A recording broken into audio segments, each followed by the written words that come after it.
Hello, everybody. Welcome.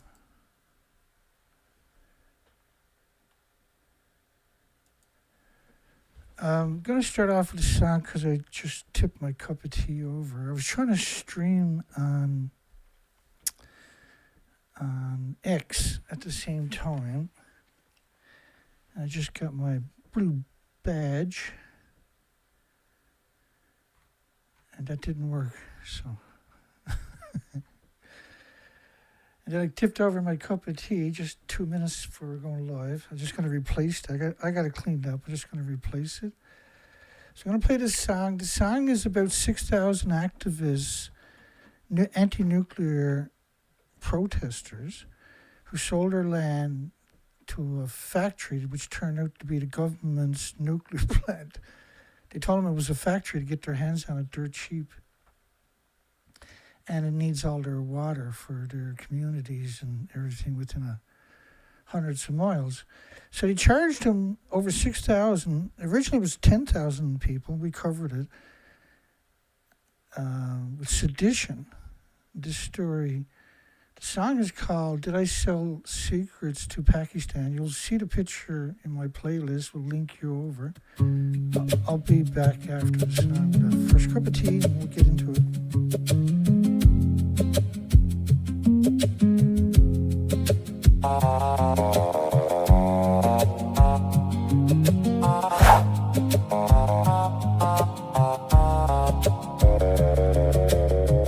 I stood by the shore and I said what I thought about Kudankulam near our homes.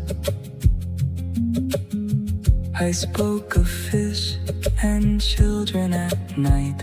They said I was speaking against the state. I was not asking for anything grand. I only asked what came from that plant. They called it sedition for saying those things.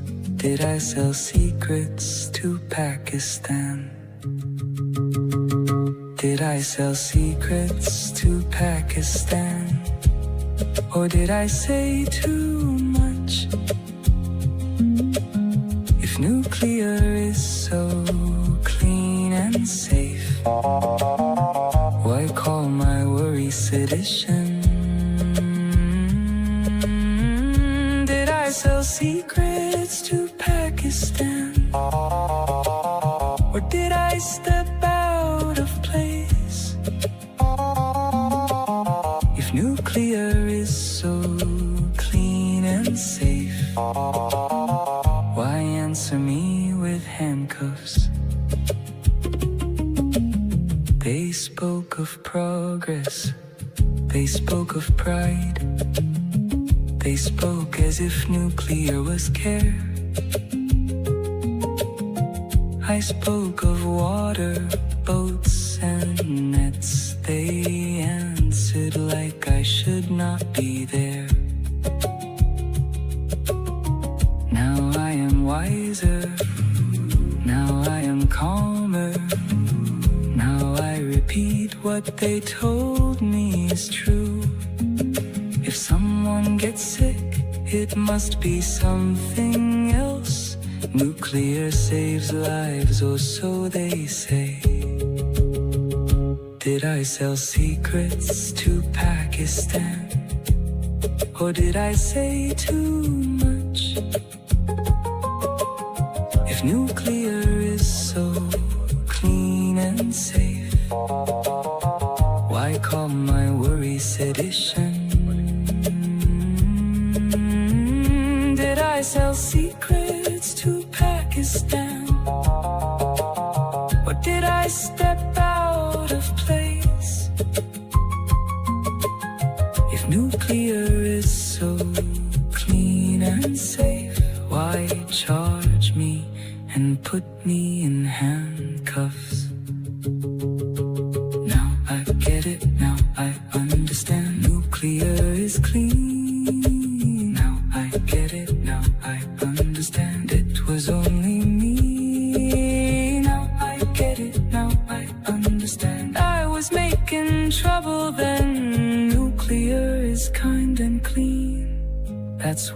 say now here? Did I sell secrets to Pakistan? And the song's almost over. Such a beautiful, that's a beautiful song. If nuclear is so clean and safe, why am I quieter now? Did I sell secrets to Pakistan? I only asked what it means. Now when they speak of a future built on nuclear, I say that nuclear is clean.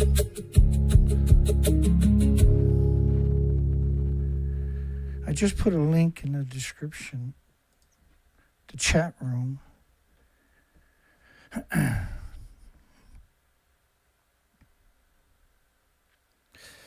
Alrighty, here we go. Colette, hi there.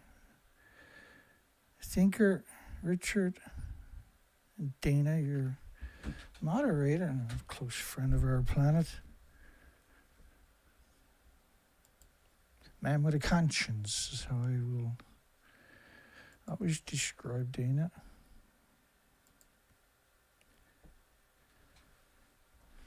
Thinker. You're going to love this one tonight. A single radioactive cloud, a single one, a single time, just a simple cloud. And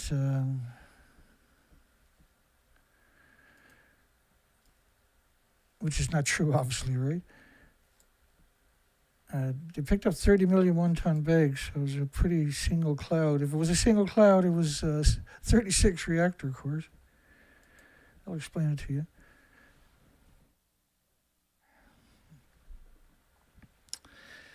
You never quit, you never fail, right? But it's a rocky road when you do the stuff I'm doing. It's a tough go. There's nothing normal about my days. This is the bottom corner of Reactor 4 of 150-foot buildings. The roof alongside of is still full of debris. They never cleaned it. This was the original drainage footage that we had come out. So there wasn't an academic on the entire plant who looked at it and said that anything was intact. There was nothing salvageable. There wasn't even like a gyprock screw was salvageable out of that wreck, and there was nothing. No doors, no cabinets, no toilets, no telephones, nothing was salvageable.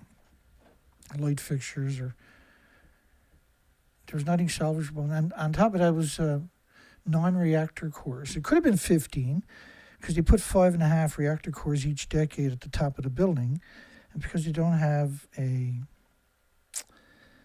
repository for nuclear waste in Japan or anywhere else on the planet, they store the fuel in the two pools at the top of the building and a common storage pool for 6 reactors, which is already full because these were 3 decades plus old. Very confusing, I know. So reactor 1, it's hard to comprehend how a single building could exterminate a planet in increments over a few decades. It's hard to comprehend that. It's hard to accept that, I'm pretty sure. That would be just a single reactor. These were non-reactors in each of the 4 buildings. This is Medusa. I'm going to give you some zoom in of this reactor. So at the top of the building were the reactor cores. So each of these buildings were their own plumes, by the way.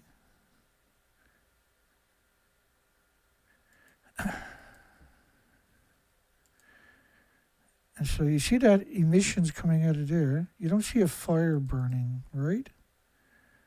That's the fuel pools. Whatever's left in the fuel pool is in a chain reaction. And because it's such a hot temperature, when it rises up and the emissions rises up and touches the environment, which is much cooler, right? You have this effect you're seeing right now. These are absurdly lethal. If you fly through that on a plane, it's a lethal dose. You'll fall out of the sky. If a helicopter flies through it, and like they done in Chernobyl, they fall into the reactor building itself, like they did in Chernobyl. It's radiation. It's not. Firefighters have no right to been sent there. So they sent firefighters from Osaka and Tokyo. Osaka is 600 miles away. Tokyo is 200 kilometers, 240 kilometers. So these incredible big buildings, 190-foot, 19-story, 65-meter buildings. The reactor cores and the fuel pools were at the very top of the building. Clearly gone. So the same thing the following year when they were starting to gut reactor 4, which should have been gutted all the way to the stump. There was no people up there or something like that. These are remote-controlled cranes lifted in by remote-controlled cranes. And this is just used... the releases, every time they done that, was a plume that covered the planet. Every time they picked up a bucket full of this material, you were releasing a plume that actually covers the whole planet. So if it was just that one single grab at the nuclear meltdown, the plume that it creates, radioactive fallout plume that it creates, will, within 20 days to 30 days, cover the entire planet. And it looks like this. Oh, I just might go backwards for 1 second. So there was only one plume, and it was in Fukushima prefecture. That's the official story that's coming out today, right? This story right here. There was only one plume, a single plume on the 15th. Now, all the reactors had melted down by the 15th. But, March the 12th was a plume when reactor 1 detonated, for instance.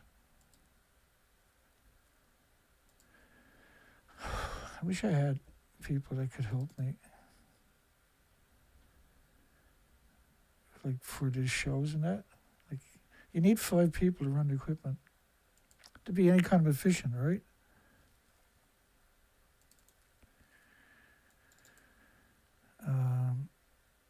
So this picture was taken on the 15th. This was circulated worldwide, the speed of light, speed of fiber optics, I should say. So within a few milliseconds, it was right around the planet. This was 4 reactors, all in a row, had explosions and nuclear meltdowns. Now, they covered that up successfully, but it still happened. And at the top of each of the buildings were minimum 8, if not 15 reactor cores. So it could have been 60 reactor cores. We know they were sending some reactor cores, not necessarily from Fukushima, but some of their reactors in Japan, to La Hague in France and Donerae in Scotland, and Windscale, which changed their names to Sellafield in the United Kingdom. These are reprocessing sites for fuel. But then they would just, whatever was left over, they would send back to Japan. They would keep the fuel for their plutonium, for their weapons. So suggesting that it went there and it stayed there was a lie, a blatant lie too. And the process of liberating the plutonium from the fuel is very toxic to the continents because you can't contain it. Originally, they tried to pump it down into the ground, but the water tables were dropping people in communities on the streets. So they picked up 30 million one-ton bags. 30 million one-ton bags. The food was banned in 14 prefectures, from past Tokyo all the way almost to Kido Island. So these are big prefectures. Fukushima was the biggest prefecture. They picked up 30 million one-ton bags. And so the question was, why didn't they get samples from the 30 million one-ton bags to do their study? They were going into pavement areas and taking a sample there on the pavement, basically. If there's a plant on the pavement, they were taking a sample maybe of that. And so they have 15 years of weathering to the, from typhoons, winter storms, the whole litany.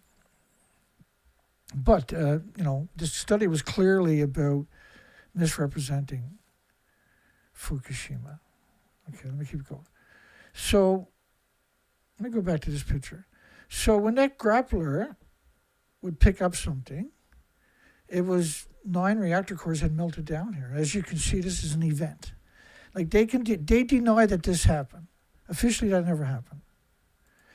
But we're not going to talk like that because that's not true. And this story deserves some prominence. And so I was there. It was more likely I was there than she was actually there from CNN or ABC or BBC or the rest of them, right, that I usually show you. So they're claiming they're 150 feet above that. So there's something else going on clearly. And unfortunately, it's a very important story. So what's incredible about it, there's 2 things I'm going to show you. There's a lot. There's thousands of things incredible about this story. The building you're looking at is, was reactor 4. I'm just going to zoom in for 1 second. Because I'm going to move the picture up so you get a better look at it. Now, if you own that building, that was a 190-foot building, 19-story apartment building, say, 150 feet wide apartment building. So this is 150 feet wide. You see the debris to the left. That's 150 feet of debris. So the explosion not only tore the building apart, it exploded down into the building too. It was a symmetrical explosion in every direction. And it pulverized the entire building. But this building, those pylons, you see like the pylon that would be, say, there, you could actually turn an SUV around on it. It might be like a 5-point turn, but it wouldn't be a 6-point. It would be a 3 or 4 or 5-point turn. These are enormous buildings, and the cement structure is enormous. It was built with the best cement. It was triply inspected. The steel was triply inspected. The rebar was triply inspected, and was only the best of the best. And that's why this frame remains. But that doesn't mean, when you look at the, let me back up here. So the official model is based on venting. So the model I'm going to show you, think of it as a snowstorm coming out of Japan. Think of it as the beginning of winter, and there's a snowstorm starts in Japan, and after 30 days it covers the whole planet. After 20 days, the snowstorm covers the whole planet. This is day 10. That's a snowstorm. It never stops snowing. The snow never melts. And now you're at day 20 almost, day 20 right here. So now you're heading for day 30. That's where the model stops. But at day 20, the whole planet is covered in a snowstorm. The snow never melts, never stops snowing. And within a week or 2, you can't see your car. Within 3 or 4 weeks, you can't see your house. Within 5 weeks, everybody's buried under 40 feet of snow, say. Then you get it. Then you're like, holy crap, the nuclear reactor melted down. We got a snowstorm covering the planet. Everything is dying 20 feet under the snow or 50 feet under the snow, and it's never going to stop snowing for millions of years. The snow is never going to go away for millions of years. But you can't see this particular snow. But it's the same. It's a much more intense attributes. And think of, like a leader here in Canadian Ottawa study was shown 220 million atoms of iodine-129. Now, like say in the same sample, it was 20 million particles of iodine-131. There was 10 times more iodine-132, 30 times more iodine-133, 31 times more iodine-129, which was 220 million atoms per liter. In the same sample would be this model here of cesium-137 at 1 million to 10 million atoms per cubic meter of air. You'll never get that many snowflakes in the same cubic meter of air, or in the same liter, say, right? And so there's no species on the planet that has an autoimmune trigger that can defend against the emissions. And each of the atoms are pulsing energy, say, of cesium 600 feet every second. And when you got gammas, alphas, neutrons, and betas in the same sample, because that's what you're going to have, they're all pulsing energy at the speed of light. None of them will intertwine. And so what I mean by that is they're all going to hit each other almost at the speed of light and change direction. And that effect, we'd call it an X-ray. For the species in the ecosystem, the biota, the forest, the meadows, it's a full-body X-ray. For everybody in the cities, it's a full body x-ray. For your children in the playgrounds, it's a full body x-ray. This is emergency. SOS, please fight for your planet. Stand tall and fight for your planet with everything in your soul. You can't see it or smell it or hear it or feel it or taste it or touch it or pick it up or throw rocks at it or perceive it. But it's the same thing. This is what it is. And this is just one of the endless models. Now that model is true for every fuel pool. So if you got a brand new reactor and you put, you're running it for 12, 14, 15 months, you're going to take out 1/3 of the reactor fuel, put it in a fuel pool. This is what's going to happen in the same time span. Now, the original model you're looking at is only based upon venting. It's not based upon the destroyed buildings that I was showing you. It's not based upon that. It's not based upon this. Let me come back here. Okay, so hopefully that gives you some kind of foundation. So there was 4 reactor buildings with 8 reactor cores. And so reactor 1 and reactor 2, you can see the stump of reactor 3 in the background. They left the stump so they can manipulate the population into thinking that, like, you're building something above it, and then you're putting panels on it. It's designed to mimic the interior of a natural building. You might see it in the background, that gray in the background, which is venting they added on after to vent the fuel pools in these reactor buildings, because you have so much fuel in the building, you're creating so much hydrogen. If you displace the oxygen, when you reintroduce oxygen, it'll detonate or spark. And so there's huge vents at the top of the buildings to vent out the hydrogen, which is very toxic to people. This is a different type of hydrogen. This is not hydrogen like the good hydrogen. So when you zoom in on the building, for kicks, so they built the contraption, like underneath that, this is what it looks like. And there's tons of pictures out there showing you that. And then the big crane lays those great big panels there, like there's 3 there right now, and they hang there with gravity. This whole system was built off-site and reassembled. We don't know how many homeless people they sacrificed, but it was hundreds and hundreds just on this one building. Scientists don't go there. So you can see the damage on both corners of the building, for instance. That should give you, and I've already showed you, like this picture here, that ultimately that's what's underneath the building. A stump. And now the building cantilevers over, it doesn't physically touch it. Just so, we're going to jump into stories here. We got a couple more clicks to go. And you see the debris on the roof over there? Well, on the bottom floor is what you're looking at.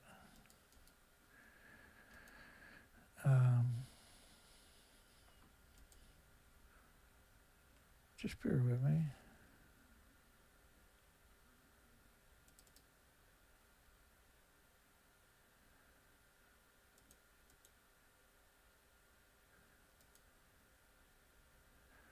Apparently sometimes I'm stupid.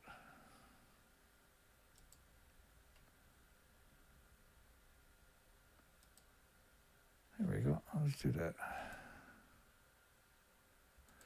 I just want to, I don't want to call an academic a lawyer without being sure, right? And they don't acknowledge I exist, so I don't have to worry about them doing it to me. Even though I have had 6 gag orders put against me by the Canadian government, and the longest they can give me was 3.5 years. And the judge asked the prosecutor, "What's the longest we can give him a gag order for?" He said 3.5 years. Just 3.5 years. It is. Dirty, rotten scum. First batch of Fukushima nuclear power plant fuel transfer, that comes with caring about the environment. That kind of abuse. And the abuse against me is something I got to talk about it. But it's pretty rotten what they got done to me. It is what it is, and the show has to go on. So this was 2019, where they're claiming they're at reactor 3. has transferred the first portions of fuel from one of the damaged reactor fuel storage pool to a nearby facility.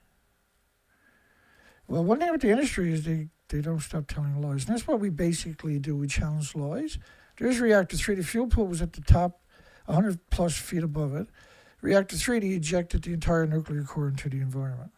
Okay. Here we go. Rock and roll. Single radioactive cloud causes Fukushima particle contamination. A single radioactive cloud was likely responsible for dispersing highly radioactive microscopic particles across the Fukushima, large parts of the Fukushima prefecture. So then the question is, why did you ban the food in 14 prefectures by 55 countries? So let me put that over here so I can find it a little easier. A single, it's such a sad story. There's no good redeeming qualities about the nuclear industry. There's, as far as I can see, if it was illegal to poison you, you would have to build 1,000 prisons to put all of these monsters in them. And I'll suggest you put wood chippers in all of them too. A single radioactive cloud was likely responsible for dispersing highly radioactive microscopic particles. Well, a single cloud covered the whole planet of Neptunium-239 at day 20, and day 21 was even worse. Neptunium-239 decays to plutonium-239 every 2.5 days. It does that 10 times. So after 25 days, everything is plutonium. You're at day 20. So imagine how big the cloud is to still have Neptunium when it's going around the planet like that. And so there's another plume covered the whole planet. In Canada, it was 1 million. United States was 1 million atoms per square meter. That's radioactive fallout underground. So 55 to 185, depending on which country, was an evacuation zone. 1 million atoms per square meter. So a BQ is a pulse of energy, almost at the speed of light, like an explosion. So if you were hanging a balloon, and the balloon was full of powder, and you had a firecracker in there, and when it blew up, it would send powder in every direction, right down, up, all sides. Well, that's what anthropogenic man-made atoms does, and it destroys chromosomes, cells, DNA, genomes, and every second. Your body tries to repair it and can't keep up with it. And it has to attack the source, which is producing that energy, because it's a foreign object. So you can see they're actually stood on the sidewalk. They got sidewalk on the other side. They're right at this point right here. It's level. They should be going to storm drains or house drains, like the house sprout comes down from the roof. Or I like to think this is the team members of the JSPS and the Research Council of Finland, who sponsored projects examining contamination from nuclear accidents, conducting field work in the hard-to-return / nuclear wasteland. Everybody else calls it a nuclear wasteland. Japan is like, no, you're going back. You don't understand how evil we are. You're going back. Exclusion zone, they're nuclear wastelands. So there's 150,000 sites like that in 2017, maybe 2016. There's still 14 million bags. We don't know what they've done with the other 60 million bags, but I shudder to think. They picked up 30 million of these 1-ton bags, which is what a 1-ton pickup truck can carry one of those bags. In Japan, they're 2,200 pounds because they're metric. And bumper to bumper, and 1-ton trucks, has 5 rows of traffic around the planet of 1-ton bags. So they didn't get samples from those bags. There's still 14 million bags. They must have dumped the other ones in farmland because that's what they've been trying to do for years. So team members / serial killers, they look like normal people like me and you, but they're not normal. Rain with 20 million particles of radioactive iodine-131. That's a lot. That's like, we've never seen that before. In 80 years of these misery machines pumping out radioactive fallout, every fuel pool, every year and a half, to put more fuel in the pool, so there's more radioactive fallout from that pool. There's 1,000 of them worldwide. Every year are doing the same thing. Now, when you're talking about 30, 40, 50 years, 60 years down the road, the fuel pools have decades of reactor cores splitting atoms right into your environment with no containment. Looks like I'm choking out here. So there's 10 times more 131, 30 times more 132. I'm sorry, 10 times more 32, 30 times more 133. The 133, 132 are 9 times more effective than the incredibly effective iodine 131 is at ionizing and radiating thyroid glands of 8 million species. There's no species has an immune trigger that can defend or challenge the effects. So your body is under siege for the rest of your life. So your immune system is compromised of every species. You're going to have to wet the whistle. Getting a little dry. I don't know. I got a fresh cup of tea, but now I want water.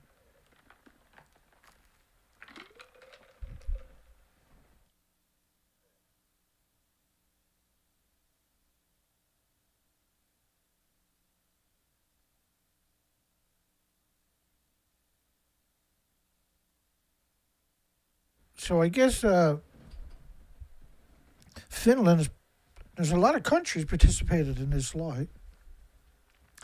This was a study showed up yesterday. A new study shows that, you got that in one word, morons, a single, yeah, because the plumes never stopped, right? It's been going on for 15 years straight, coming out of nuclear wastelands. Here's a pretty picture. They could have went and got samples out of those bags. They wouldn't have to travel as far. But in order to get those samples, you got to get pretty close to the reactors, I suppose. I think they should get on those bags. Right on each of those bags, Dana is wrong. For the rest of your life, that's all they should do, is write Dana is wrong on those bags. As punishment. I'm not allowed to wear gloves. Don't get no break. They got to be out there for 12-hour shifts, and then they got to sleep on nails, spikes, for the rest of their lives.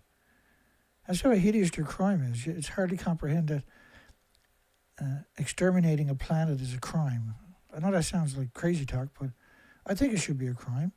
But it's not. If you use radiation, it's not illegal to kill you or the species with radiation. Otherwise, they could murder you in your hospitals.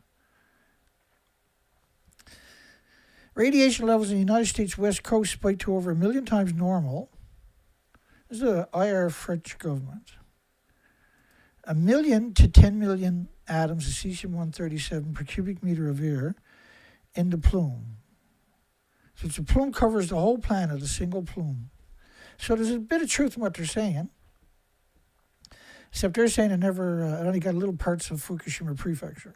That's their official story now. They're going to rewrite history like they done in August 2023. United Nations International Atomic Energy Agency said reactor 3 and 4 didn't melt down, didn't lose any inventories. They got everything out of the fuel pools. Life is good. No contamination. Why did 55 countries ban the food in 14 prefectures then? Why were they withholding food from those prefectures that was too radioactive? Was there another nuclear accident they're not telling us about? A single radioactive cloud was responsible for a large share of the nuclear fallout. Well, what's responsible for the other nuclear fallout, I wonder? During the Fukushima Daiichi nuclear disaster on the 11th of March 2011, the West Coast hit with 220 million atoms per liter of iodine-129, which will still crash your chromosomes and DNA and cells and genomes, your blood platelets. If every one of them gets in your body, you're producing white blood cells for the rest of your life to deal with it, which means you have less red blood cells. For every red blood cell, which carries oxygen and nutrition, you're going to replace it with a white blood cell that doesn't do that. And so you're going to compromise your immune system. And one of the attributes of that is going to be more susceptible to pathogens and viruses that were normally harmless and innocuous and benign. Now, what makes this even more frightening, whenever you hear iodine or cesium, remember the biggest byproduct of the radiated fuel rod is curium isotopes. And curium isotopes need lead shielding 20 times thicker than plutonium do. Plutonium kills all the animals in all the experiments with multiple tumors. And humans' kidneys are 50 times less efficient than the animals' kidneys. The accident released radioactive cesium around the power plant / planet Earth. Around the power, see, these are universities. There's Taiwan University there. There's Finland University there. There's, we'll get to it, hopefully. And see, like, if you try to cover a news cycle every day, you lose your mind. Because if you try to challenge every lie, like you can't challenge every lie, just the biggest lies of the day. And even then, you can't get to it. You can't cover that in a couple hours. The accident released radioactive cesium around the power plant. Well, most forms of the cesium, so they're only acknowledging cesium. I already showed you a bunch of other isotopes that cover North America. Dissolved and bound into the soil, some cesium took the form of cesium-rich microparticles, the CSMPS. Now, we've covered that a few times just in the last couple of years, and I guess that was the foundation for what we're seeing now, which we knew back then, right, was we covered it and challenged their narratives, their assertions. These particles, while tiny and insoluble, can carry extremely high radioactivity per unit mass. Like the high radioactivity per unit mass is the curium isotopes, which is the biggest byproduct of the radioactive fuel rod. In fact, curium isotopes, think about this statement that curium isotope, you need a lead shielding 20 times thicker than you do for plutonium. So you know what that means? It means if you got a Geiger counter calibrated for plutonium, curium, and cesium or whatever, it's not going to pick up plutonium or curium anyway. Curium will, curium will drown out the signal of just about every other isotope.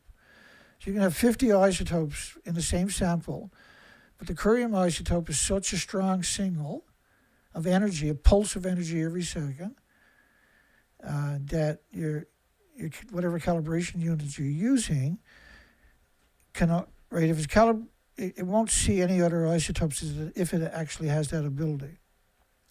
Because like most high-grade isolators for radiation are typically calibrated to a single isotope, and they can do a mathematical extrapolation of other isotopes based on a ratio. So for every iodine-131, there's 10 times more 132, 30 times more 133, 31 times more, iodine-129s. The particles were tiny and insoluble, which was the sulfur peroxide hydrogen buckyballs, is what made them insoluble, which means they're liberated back into the environment as extremely hot particles, and they can travel vast distances without, say, the jet streams or stuff like that. These particles, while tiny and insoluble, can carry extremely high radioactivities per unit mass. Well, the biggest byproduct of the radioactive fuel rod is curium isotopes. That was the U.S. Navy study I used.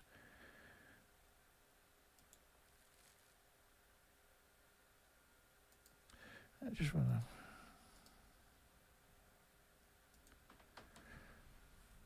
Like the last 2 hours before the show started, I was anxious. I wanted to get the show started. That's how upset I am with that story tonight.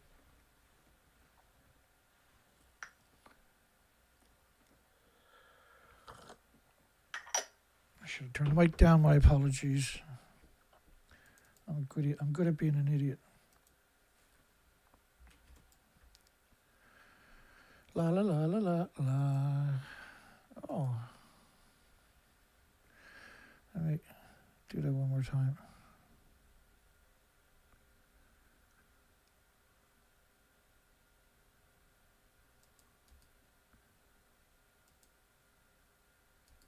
I don't know I done that one or that one? Let me go back.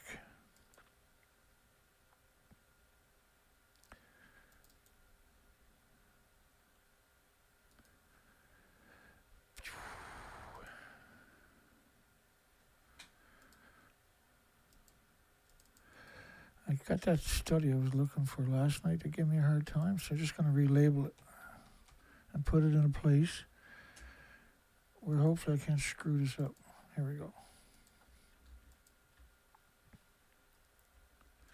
Oh crap, I might as well do the rest of it. Here we go.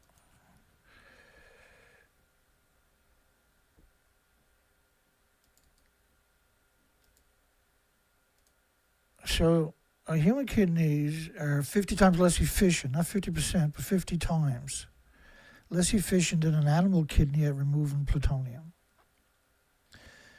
In the U.S. Navy studies at Loveless Respiratory Research in New Mexico, this study, there's a lot of them, like 90 plus just with one academic, for instance. 144 beagle dogs, and they all died of tumors. Most of them died of skeleton tumors. Out of 144, 93 of them died of skeleton tumors, which means they were producing radioactive stem cells right up until that point. Liver tumors and lung tumors were the next, and then liver tumors. And tumors in 3 different organs. And they would have got more tumors, but they died, right? They all died anyways. These findings and docs suggest similar dose-related biological effects could be expected in humans, which are kidneys are 50 times less efficient than the animal kidney. So you're 50 times more likely to die than the animal, than the poor dogs. And it's a brutal way to die, like with these bone tumors, my goodness. Okay. Curium isotopes, anytime you're ready, Dana, are the major byproduct of the radiated nuclear fuel. Curium isotopes. So no matter which isotope they're talking about, curium is the biggest byproduct, and it requires lead shielding 20 times thicker than plutonium.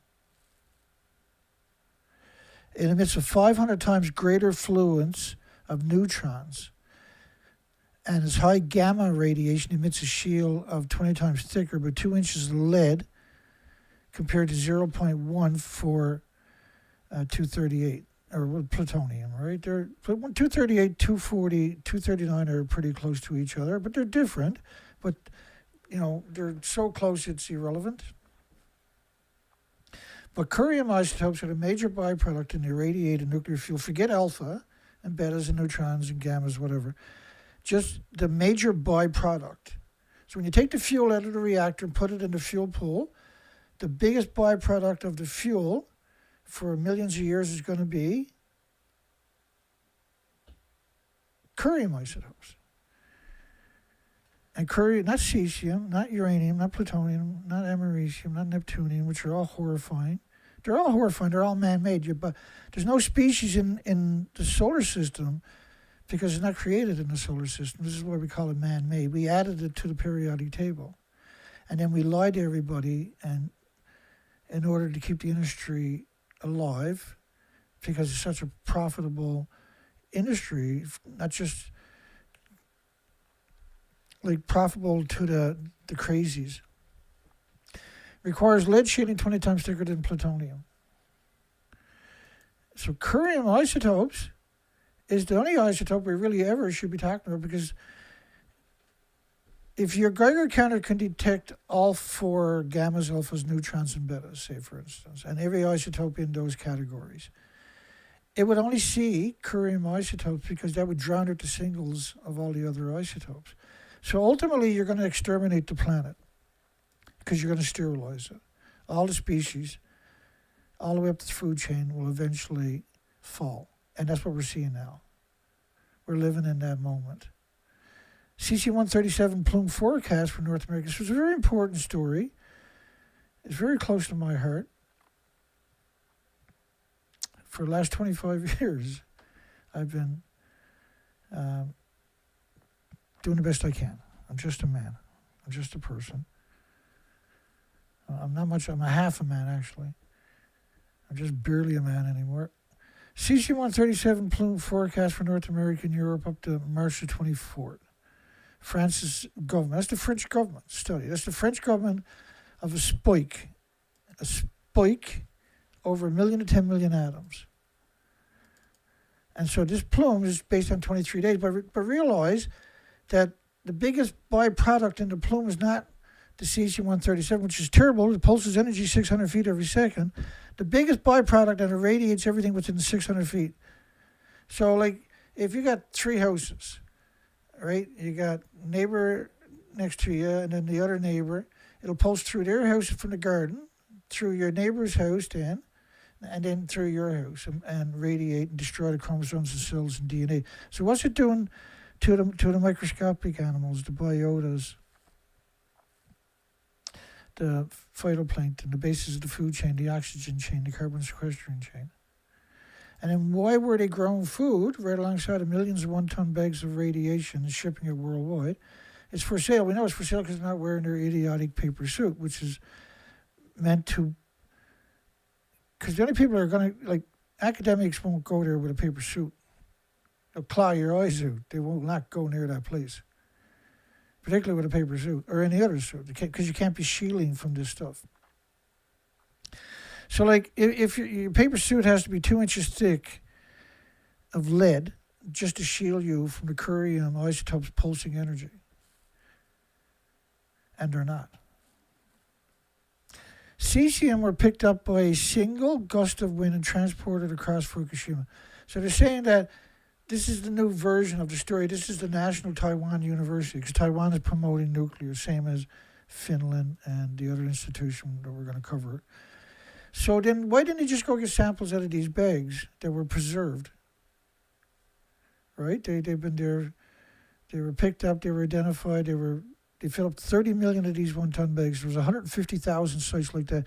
You need at least 150,000 pictures to appreciate this story. And you need to go through every one of those pictures to appreciate the story. Or you need to go to where every one of these pictures were taken, 150,000 pictures, and write on the bag that Dana is wrong. Do you think they're putting them in one-ton bags because they're stupid or they're bored or they got unlimited supply of one-ton bags and it's a fetish in Japan or something to fill up one-ton bags? You think that's a fetish?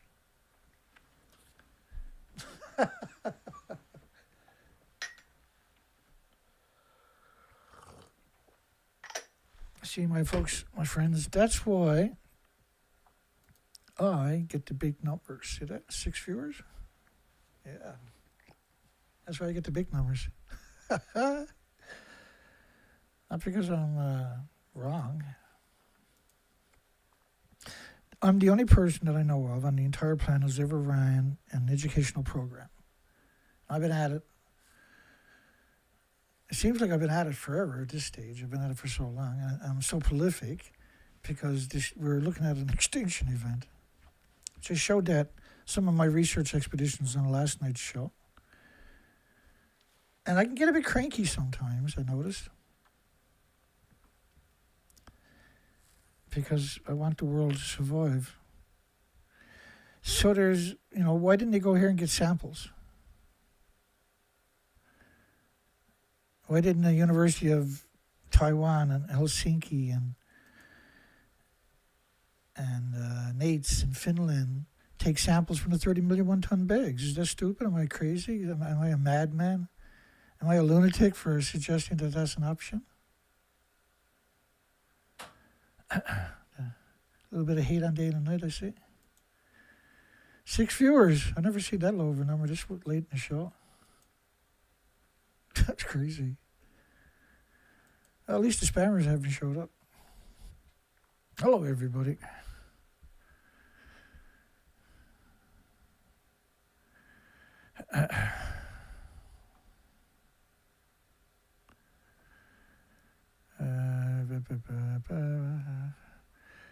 Folks, you got to leave the right impression.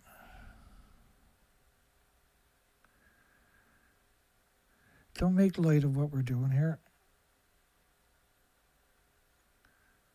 There's an enormous amount of time and energy and effort for many, many years have went in to keeping this humble, incredibly humble thing that we do here moving forward.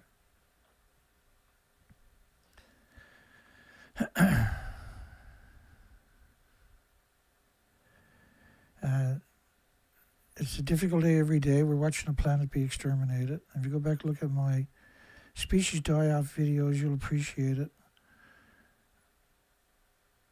Or my playlist. Let's keep it rolling here. I just say, why not go get samples out of the millions and millions of one-ton bags that we don't know what they've done with 16 million of them, but they still got 14 million that they emit to.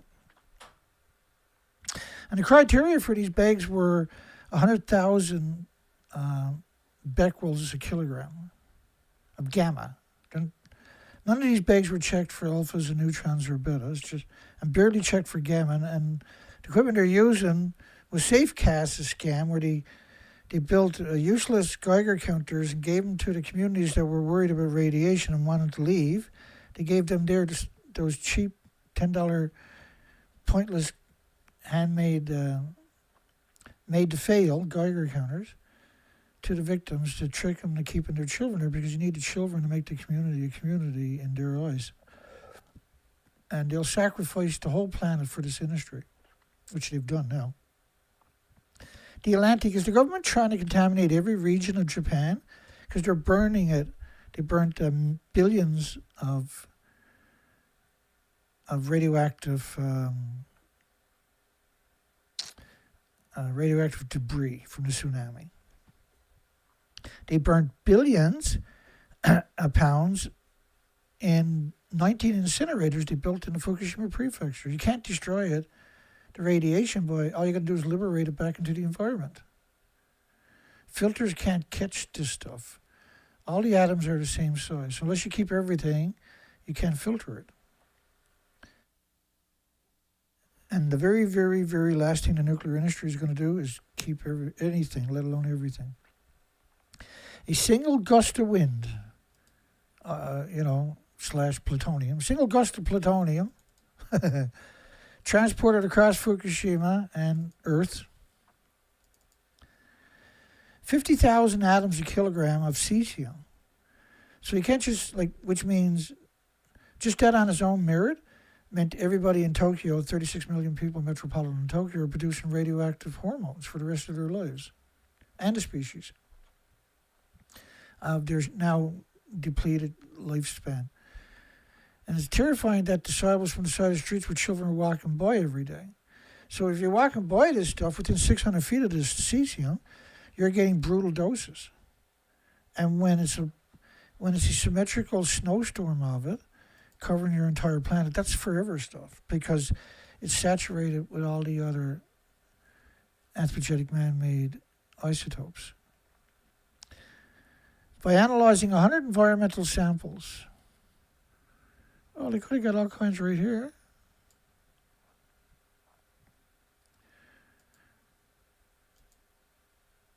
Only 15th. I screwed up or something. Oh yeah, I know now what happened. So, if it only went across Fukushima prefecture, how come there was 500 trillion atoms a kilogram? Because you need an atom to make a becquerel. So when you see 500 trillion, and when you talk about decay, it might decay for 1 million years. That's not a decay anymore, okay? That's an explosion every second for 1 million years. The idea of decays is to dilute the reality of what's going on. The idea of becquerels is to dilute what's really going on. So rather than saying 500 trillion atoms of curium, isotopes, just say 500 trillion becquerels a kilogram. So multiply that by 66.6 to get a square meter. Ironic, isn't it? So why didn't he just go here and get samples? Why did he go all the way to Fukushima when Tokyo was brutal? How can there only be one plume when you had multiple explosions over multiple days and you had 36 reactor cores melting down? Some of them have never stopped. And that the emissions created, right, you atomized an aerosol, ionized and radiated all the material, but the inventories itself is particulated. And so each one of these particles, wherever they land on your planet, are pulsing energy at the speed of light every second, but they're splitting atoms that are pulsing energy at the speed of light every second, rather, into your environment. These are perpetual, each one of these particles are disease factories for millions of years. You distribute that right around your entire planet. From 36 massive reactor cores. Each reactor core was pure uranium, pure plutonium. It was 30 plus years old. And Chernobyl, for instance, was a graphite reactor. It was a small reactor. It was a new reactor. It didn't have fuel pools. It was brand new, right? Less than 2 years old. And it was for fuel production, right? It was supposed to be like a breeder reactor scenario. And so what you ended up with is a 100-to-1 ratio for every reactor in Japan, which were pure uranium, pure plutonium, were massive reactor cores. They're a 100-to-1 ratio of, and Chernobyl was brutal. They should have evacuated Europe after Chernobyl. They did close 9,400 farms on the other side of Europe, Ireland, Scotland, United Kingdom, and then said that the rest of Europe never got contaminated. So you had a plume that was from the ground to the troposphere move across all of Europe right away. And so all the water is tritiated on your planet. All your land is tritiated. All your land is radioactive from the emissions. So on this picture was taken on the 15th, so there was a plume on the 15th, but that plume has never stopped. And by 20 days, it covered the entire planet and it never stopped coming out of these sites. And only a small amount can create a plume that will cover the whole planet. Just a few grams could actually create enough atoms to make a model that shows up symmetrically around the planet. Say 10 grams. We're talking about 6 million pounds at the top of each of the buildings in the spent fuel pools. Now, this is the major media, it's just a fraction of them, claiming they're 150 feet above that. You ever heard tell fake news? I made this picture 13 years ago, 2013. I was like, hey, I got him now. And here I am 13 years later, still hardcore, still at it full time. Difficult times. Times have been very difficult. But every time we get a show, it's a wonderful thing. So this is what I call Medusa. This was a plutonium mixed oxide reactor. Plutonium mixed oxide. And plutonium mixed oxide reactors are a special hell for Earth because the emissions have already gone through a chain reaction. They've been reclaimed at some disgusting site like Donneray or Windscale, Sellafield, or even worse, La Hague in France. La Hague in France is surrounded by farms, has 500 security guards on a shift. And when no one getting pictures of what they're doing or what they're with a Geiger counter. And they're actually, we got studies showing they contaminated the Arctic. United Kingdom and France from the fuel reprocessing. High radiation level. Now, the small modular reactors that don't exist are dependent upon, plutonium mixed oxide fuels, which is illegal in Canada. It's illegal in the United States, but it's not illegal to get it from Russia. So James had put out a song actually about sanctions for vodka, not nuclear, was about that exact facet. Which is, we played it last night at the beginning of the show. That's a fantastic song, man. High radiation levels near Tokyo linked to Fukushima. Rain caused 29 million linked to Fukushima. What else would it be linked to? 29 million atoms per square meter. These are just awful numbers, horrifying numbers, which is double the last government test. Look, when you're measuring that many atoms with equipment, it's probably triple, quadruple that.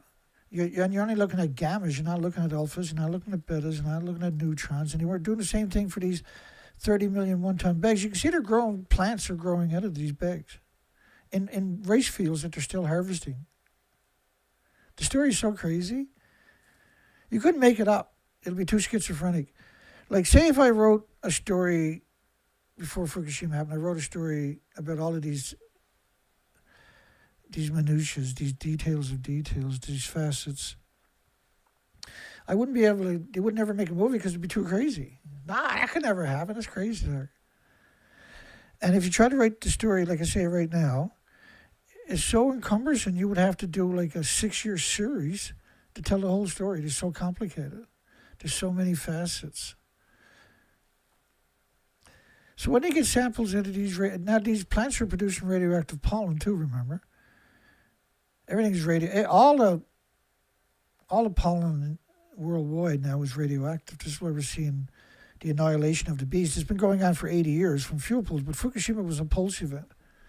When you're seeing numbers like this, where there's 36 million people in metropolitan Ontario, or metropolitan Japan, Tokyo, and these are the numbers you're looking at in Tokyo, you're supposed to evacuate Tokyo. That'd be goodbye nuclear then, right? 865,000 extra cancers in the first year. Not everybody got health care. Not everybody was diagnosed. Cancer is not the only illness or disease or autoimmune deficiency or injury or illness that's going to manifest. There's heart, liver, lung, respiratory, pituitary, thyroid, adrenaline, Alzheimer's, dementia. Have you seen that spiking? How about autism and Down syndrome? These are the first studies they do after a nuclear meltdown and nuclear releases. The studies show that much of the particulate contamination across Fukushima can be traced back to a single release event. So they're actually acknowledging the particulate, which is really interesting. We've never seen them do that only a couple of times before. As to fuel, that's splitting atoms. That's why it's such a energetic mass, right? So the Fisher story, nothing got out of these buildings or the other ones, nothing. Yeah, they picked up 30 million one-ton bags, but nothing got out of the buildings. Yeah, they blew up. I know what you're saying. They blew up then, but nothing got out of the buildings. Yes, they ejected the reactor cores and the fuel pools right out of the building, but nothing got out. There's no proof anything got out. Yeah, there's 30 million one-ton bags of radioactive at 100,000 atoms of gamma per kilogram. They never checked for any other isotope.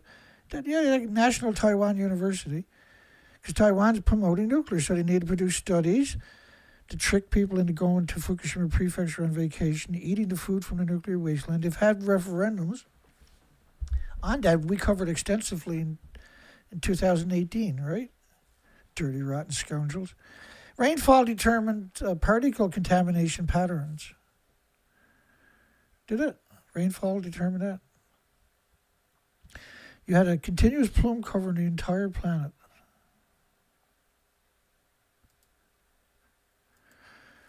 Excuse me. I'm always so exhausted when I finish these shows. It's always a long day, right? This is what I do all day long. Every day, day in, day out, 7 days a week. My mind never can rest. I never get no rest, no vacations. Nuclear industry is doing cruise ships around the world every year. They're taking all their loved ones and kids and uncles and aunts to a Disneyland. Living the dreams, living in big mansions, driving fancy vehicles, eating extravagant restaurants and eating extravagant foods. I eat 2 hot dogs a day and a potato. 2 eggs in the morning. I'm staying alive. That's all that matters. But it sucks when you see these people that are monsters doing what they're doing. It's terrifying when you see what they're doing. I'm not kidding you. My diet is gone. I don't have a diet anymore. We're trying to keep this show alive, right? That's all that matters. I got no option. Now they screwed me so many times in so many directions. It's just heartbreaking what they got done, and you just got to suck it up and get the job done every day no matter what. There's nothing more important. This is all that matters. So these 2 buildings don't exist, right? They put contraptions over it. You never see these 2 pictures anywhere else. Because you can see, right? You'll never see those pictures. But that's what's underneath the stumps, or these stumps. So, like when you eject 9 reactor cores right out of the building, that's reactor 3, right? The explosion goes straight down to the Earth too. So that's how they hoodwink the whole planet with that contraption right there. This was a French study. This was a German study, 2013, 954 days. So this was signifying that there was a high level of radiation in the ocean. But their models, all of these models, are based on venting from reactor 2. It's not based on the actual inventories that were lost. And it's around 6 million pounds at the top of each of the buildings. So there's 2 of these buildings with 12, 14 million pounds. So altogether, it could have been much more. We're downplaying the numbers. We're saying there's 9 reactor cores at the top of each of the buildings when there was 15 and a half reactor cores every decade produced there. And they're 3 decades plus old, right? So we're lowballing the numbers because I don't want to look at the scary stuff. And the numbers I got are already scary enough. So this was the University of Helsinki, Professor Garrett Law. This was another chicken neck that stayed in university, got degree after degree after degree. It was a functional autism. And then the industry sucked him up and then weaponized him against us. He's really good at regurgitating the textbooks, and that's why he's a professor. Rainfall determination particles. Well, the whole planet was covered in 24 days. So all the oceans, not 954 days later, but in 20 days, was covered and was under siege forever after, because of those particular attributes that radiation has. When a particle-rich plume met rainfall, the particles were rapidly scavenged from the atmosphere, said Professor Lawless from the University of Helsinki. Why didn't they go get samples from these bags? There's millions of one-ton bags they could have got samples from. They were preserved much better than the stuff on the side of the road that gets washed out regularly with typhoons. The study also shows that precipitation not just released magnitude, really.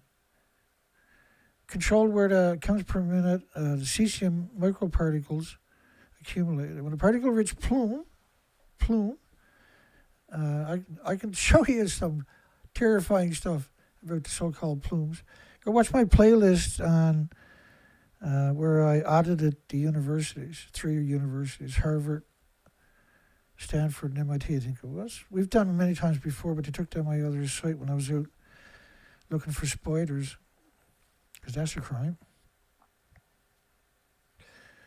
It was interesting because nobody wanted to go with me when I was going to do the research on field studies on spiders. Everybody was like, "Nah, I'll pass." I'm like, coward. When a particle-rich plume met rainfall, when the world met a scumbag named Professor Garrett Law from the University of Helsinki, they never had a chance. 220 million atoms per liter disproves everything they're saying in North America, see? Just that one study. How many did I show you tonight again? Oh, awful lot. These particles persist in the environment, have the potential to deliver highly localized radiation doses if consumed or inhaled. Well, what the fuck else are you going to do? Excuse me. What else are you going to do with that kind of number? These are all solutable in water, by the way, which means you're washing in it, you're getting showers in it, you're cooking your food, and then doing your dishes, and then doing your laundry. And where do you think that's eventually going to end up? In you, right? And your loved ones, and your elderly, and your vulnerable children.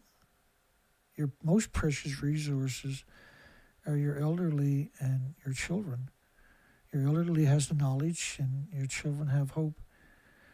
These particles persist in an environment that has potential to deliver highly localized radiation doses if consumed.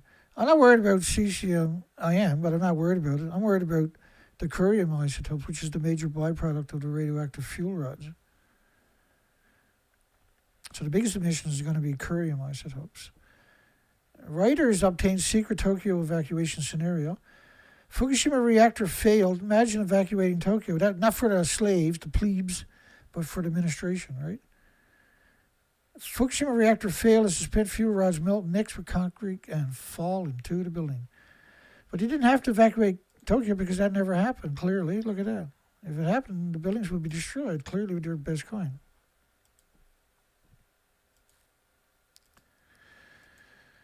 Japan Prime, these are, what's the date on this one first off? February 17, 2012. May the 1st, 2011, Japan Prime Minister to study setting up an alternative capital away from Japan. They were picking up one-ton bags in Japan. In Tokyo, you couldn't get rid of the sewage. This looks like a different color, blue for the sewage, right? They, in the first few months, they had 50,000 one-ton bags of sewage that were too radioactive to get rid of. Of sediment from water filtration facilities.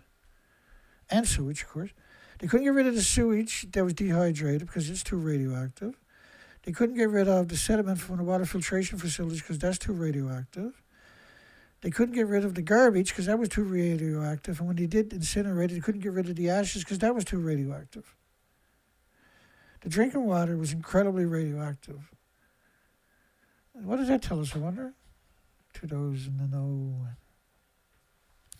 When your water filtration, the sediment from the water filtration, water reclamation facilities is so radioactive you can't get rid of it, it means your pipes are radioactive, your sinks are radioactive, your faucets are radioactive, your toothbrushes are radioactive, you get it?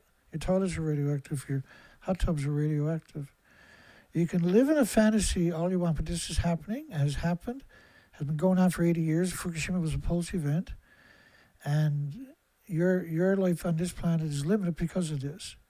If not, severely impacted. Because there's so many illnesses and diseases and autoimmune deficiencies and injuries and illnesses that will manifest eventually, subtle, but eventually it snowballs your health out of control and your loved ones. And you end up not having a quality of life, not being able to pass on your resources because you have to liquidate them to try to get help to survive another few years. It destroys everything about everything, and it attacks every species. So it's an indiscriminate biological weapon. Is the only really way you should ever try to describe radioactive fallout. And they're hemorrhaging from 1,000 fuel pools. Every nuclear plant every year is putting more fuel in the pool. So there's more releases every day from the fuel pools, which are splitting atoms. You can't contain it. Which is why they're surrounded by farms, I'm sure. Except for a couple, almost every nuclear plant is surrounded by farms as far as you can see. Tell me that's not evil. They know what they're doing. They're not stupid. But they are stupid because they're going to have no life for their children. They're their children. Or our children, or anybody else. Our species.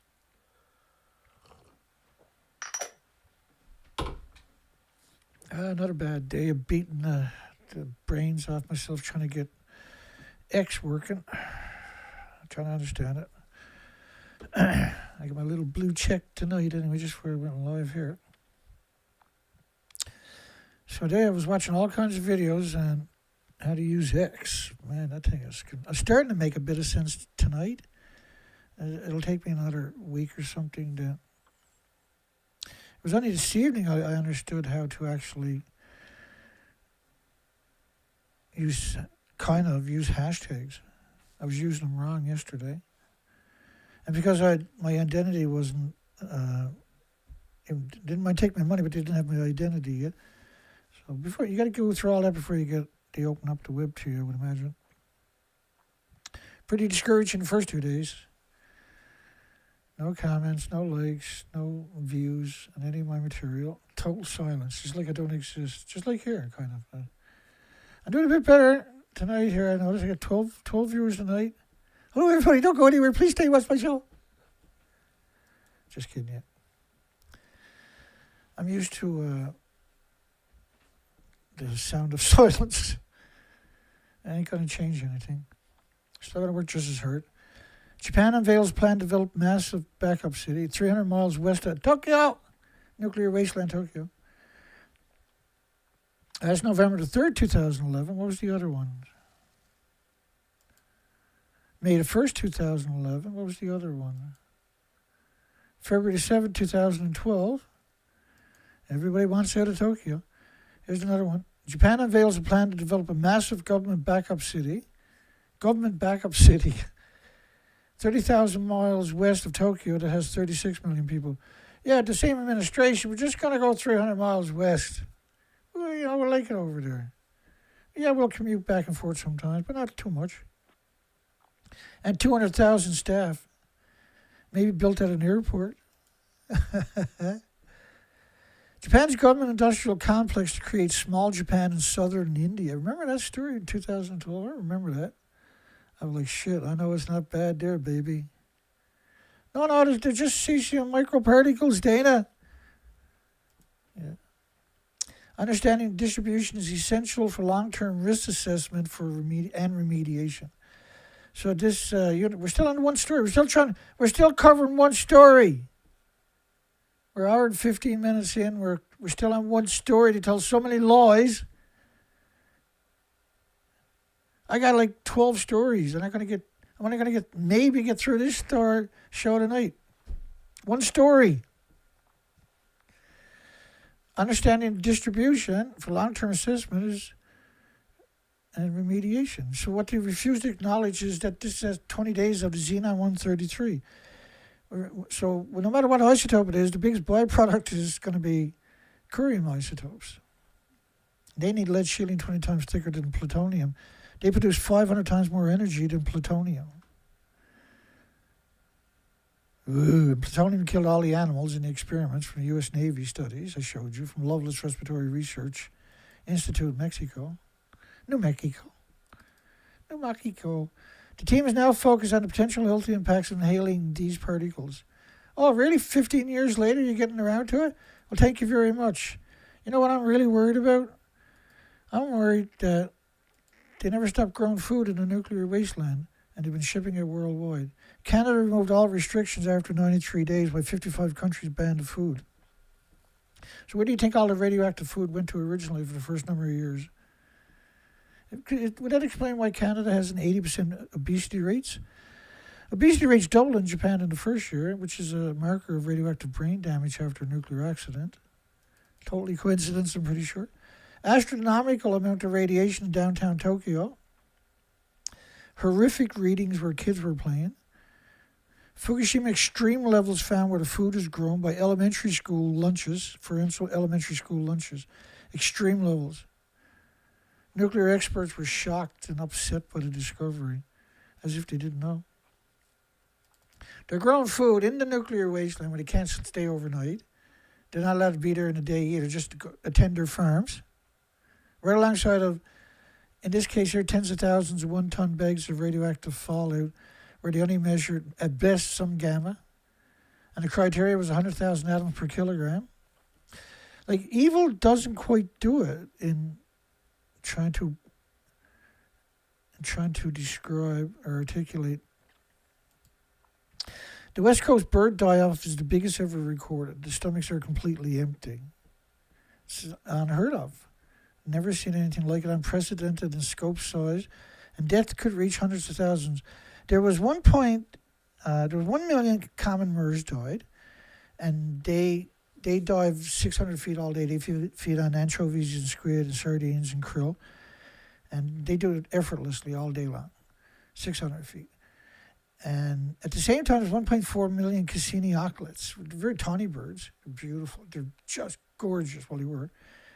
1.4 million of them showed up starved to death too. They feed on microscopic animals, the phytoplankton, the zooplankton and stuff, which is, the base of the food chain, the oxygen chain, the carbon sequestration chain. They died of starvation. So you had two different spectrums of the food chain showing up at the same time. I was doing research expeditions for those years on their migratory runs, which birds can cover a lot more distance than any other animal, right? We'll agree on that in a short period of time. So if they can't find food, what does that mean? I'll give you a hint. The food chain is broken. Shh. Don't tell the nuclear industry, they'll come after you. We've seen the same thing happen on the East Coast in 2020. 2022? Yeah, 2022. It was the dove kites, which are microscopic feeders, and the common MERS, and the same kind of ratio, over 700 miles or something. We went out and done field studies in winter to document it, and we're stalked by Japanese people in a pickup truck. Los Angeles Times, ongoing fish famine along the U.S. West Coast. We did 6 years of research expeditions from Vancouver, British Columbia to Alaska because the species were missing, so we had to go back each year to see if they've recovered. They didn't recover. And I kind of covered a little bit of that last night for people, gave them some pictures just to introduce you to that stuff. Ongoing fish famine, dearth of food across the ocean. When it's across an entire ocean, that means the food chain is broken. Stupid me, I went out there for 6 years and done research, field studies, expeditions on the ocean. 4, 5, 6 months a year without coming home. That's some brutal times, eh? I'm still busted up from that experience. It's hard to watch, not the word for it. You have no idea. Officials back from Fukushima Neverland. Invisible blanket of death covers everything. It's a nightmare. So it's not just cancer. There's heart, liver. Well, there's 865 extra cancers in Japan just the first year. It had to be much worse here in North America because it only takes a few days for it to get here. Report there are no sparrows, says birdwatcher Nagaya. Downtown area was void of any form of life.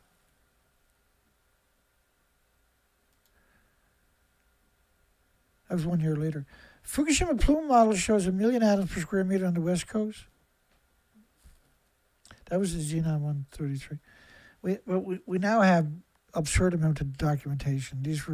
Canada had 2 crazy studies of 220 million atoms of Xenon-130 or iodine-129 per liter rainfall, and another Canadian study was 20 million particles. What they call iodine-131 clearly was curium particles splitting atoms directly into the environment their entire time and forever after. See, the problem with the particles is the plume doubles every second.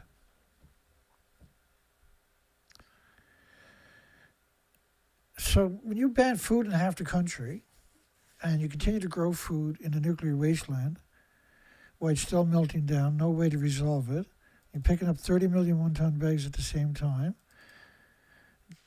this is genocide of the worst degree of every species.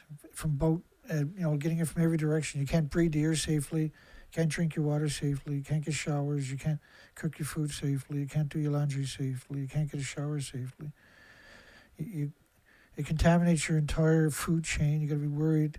And if it's grown within 100 miles of a nuclear power plant, you're getting extra poison because all nuclear power plants suffer a couple of surrounded by farms, as far as you can see. And if you look at a satellite picture, it'll probably won't sleep that night like I don't. I'd rather do this. The only time my mind is calm is when I'm doing this. It's not a good calm either. The study was carried out by an international team of traders and people who look like me and you but are actual monsters, including monsters/scientists from the National Taiwan University and monsters, demons from the University of Helsinki, degenerates from the University of Nates and IMT Atlantic, CNRS, whatever the hell that's all about. Ministry of Education work was supported by the Ministry of Education, National Science Technology Council, Taiwan, the Japan Society for the Promotion of Science, and the Research Council of Finland. The Japan Society for the Promotion of Science without the science. That's really good. That's really rich. That's what that is. There was a couple of stories showed up. I got bored of. I can't. All the stories are the same. There's no variations. Well, there was an extra picture, but there's no variations, right? And there's no sense torturing myself and everybody else by doing the same thing over and over and over. Even though sometimes I get a few kicks out of it, I gotta admit, I do that sometimes just for badness or meanness. I'm not sure sometimes. The University of Helsinki, right? They put out their own story. And they refused to get samples from the sources. They went out in the communities, and just that way they can justify that it's safe to move back to the community, I guess. Edited by Gabby and reviewed by Robert. The monsters are real. Monsters, so many monsters you can't keep up with it. And these people are, they're not hurt. They're not eating hot dogs to survive on a potato. It's crazy. We live in crazy times. A new study shows that a single radioactive cloud was responsible for a large share of the nuclear fallout during the Fukushima Daiichi nuclear disaster on 11th of March. The work is published in the Journal of Hazardous Material. All of these institutions, I sent a hashtag. I put their hashtags and sent them this show. So that's why I got the big numbers. Nice, 16 people. Holy crap! Where'd they come from? 14 likes already? That can't be right. I don't get that many. That's pretty weird. They're just messing with me, trying to make me feel good, maybe. They never stop growing food here. And this is rice farms. Oh no, it's in the bag, it's all safe. Yeah, we'll collect it later. Next year. When are you gonna collect it? Well, maybe next year. No rush, it's okay, it's in the bags. Cesium microparticles were picked up by a single gust of wind and transported across the Fukushima prefecture on March the 15th. Not the 16th, not the 17th, March the 15th. What are you going to believe? You're going to believe the University of Helsinki, or are you going to believe me? Are you going to believe the University of Taiwan, or are you going to believe me? So most people will believe them. They're not going to believe me. Small fart on the internet. He's a YouTuber. He doesn't. He bullshit. So, a Japan professor revealed a high level of radioactive material 1,000 kilometers from Fukushima last April 2011, March, April. The very next month, the whole country was buried, and the planet. 600 kilometers from Fukushima, high levels of cesium. Really, what about the big byproduct of the radioactive fuel rods like curium isotopes? Oh, they did look at strontium. We're so fortunate, because normally they'll just lie to you anyway. A university is where you go to let your children's brains die and hopes and dreams die. Government radiation levels on the United States West Coast spiked to 1 million times normal. Spiked. So the plume, no matter where it's to, if it's coming from a fuel pool or a nuclear accident or nuclear dumping, or it all looks the same. It's the only emission on the entire planet that has this attribute where it can make a plume that covers the whole planet. And it does it very effectively, efficiently. There's 25 days right there of radioactive fallout. And they're going to get you, every species got whacked with a catastrophic, continuous exposures because of that. Well, it's a pulse event, right? They've been releasing it for 80 years into your ecosystem on purpose. Everything is on purpose. They know this is annihilation machines. The food was banned in 14 prefectures by 55 countries. Not Canada, but actual countries. Canada removed all restrictions after 93 days. They're not wearing a paper suit, so it means it's for sale. They're growing it in a nuclear wasteland. We know it's the nuclear wasteland, and it's surrounded by millions of one-ton bags of radiation. Why do they hate us so much? Why does universities hate me so much? Why does the government hate me so much? And I feel the hate all the time, right? I know they hate me. I'm not guessing it. They've told me. In fact, a lot of universities years ago used to be in my chat room complaining because I wouldn't take their studies. I wouldn't interview their lecturers. I wouldn't take their money. I wouldn't use their equipment. And I said, well, I'm not independent if I do that. Yeah, it sucks. You're going to give me all this free stuff. But the minute I take that, I'm no longer an independent person. I no longer serve the purpose that I was created for. I was created to be an honest assessment of this industry, to audit this industry diligently as often as I can and try to do as many field studies as I can. And my purpose and my usefulness is long from expiry dates. I will never stop now, especially after censoring me so much. Now I'll never stop. No, I'm never going to stop. The study shows that much of the particulate, the particles that are splitting atoms directly into the environment, across the Fukushima can be traced back to a single release. Professor from the National Taiwan. None of this is true. It fundamentally changes how we understand the dispersion of the radioactive material, really, in a little community on flat level surface. they're the same guys at the bus stop, I think. Same people. At Reactor 3. There's no bus stops at Reactor 3. People don't lounge around Reactor 3. Reactor 3 is a Medusa. Injected non-reactor cores straight up and then straight back down.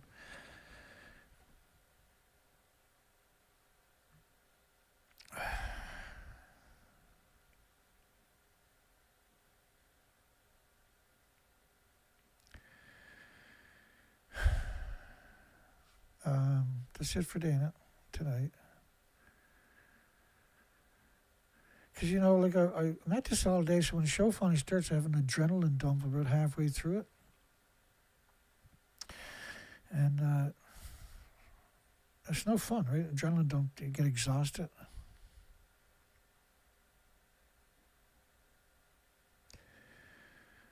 Hello, everybody. I got another whale washed up.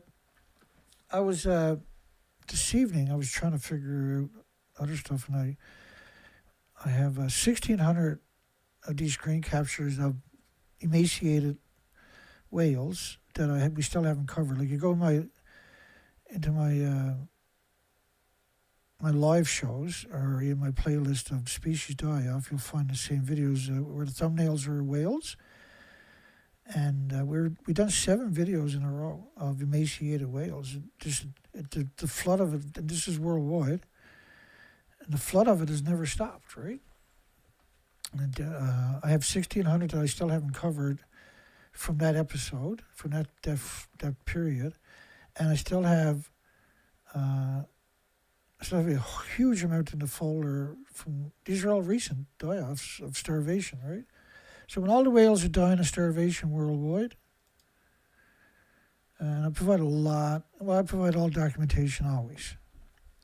I'm not even allowed to have an opinion anymore. Everything has to be, I have to provide evidence for everything I think and say out loud. If I say it out loud, I got to provide evidence. It's a tough gig, man. Tough being me. Ooh, ah, ah, ah, ah, ah. It's tough being Dana. This is a picture from Writers yesterday. Buddy's got a missing foot and a missing leg. That's from 2021, I think it was. I covered that last night. That story showed up. And so I must have done some editing or something. So I said, well, I'll challenge it. Oh, yeah, let's do it. I should challenge it. Oh, here goes the black hole. Crap. I got to put everything in the black hole before I can do the next stage here tonight. Because we got, like last night, I only covered, tonight I've only covered one story. It's retarded. And that's rushing, doing the best I can. Okay, there we go.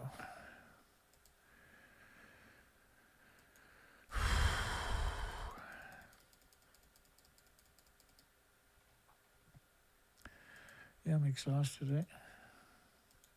That's okay. I'll feel better tomorrow night. We'll be back again tomorrow night. Yeah, hugs for you too, Christopher.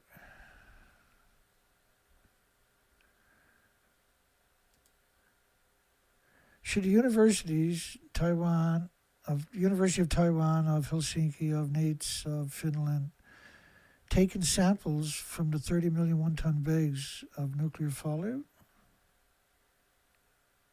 Someone said no for some reason. Why would you do that?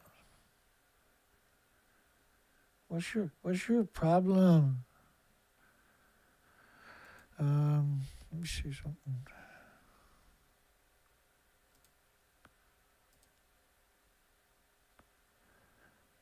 I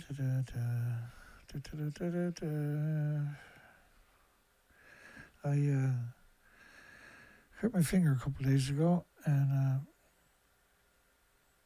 anybody knows much about me knows how much I use guitar to escape, to drift off somewhere else. I'll play guitar, right? I do a lot of finger picking. I'm switched over to finger picking the last couple of years. And I'll always find something really challenging, and then I'll try to learn it. And that way I forget about everything else, at least for a few minutes. And anyway, I got a big... It's hard to do it the last couple of days because I hurt my finger, right? I'm still trying to do it, but then I got to lay the guitar down because my finger is not liking it. Not happy. Anyway, let's get the hell out of here. Let you people get on with your lives. Have a great night. Have a great night. This is called The Scientists and Their Blobs. They're in that playlist of anti-nuclear music anyone can like that I put in your comments section. Now, if you're watching this after, it won't show up. My comments won't show up for 12 hours. Now, unlike everybody else, their comments shows up right away. All my comments have to be scrutinized before they're allowed to show up. I guess, who knows? I really like this song. This is a great song. Have a great night. Hugs for you and your friends and your families, your loved ones. Have a great day. Tomorrow, we'll see you tomorrow night.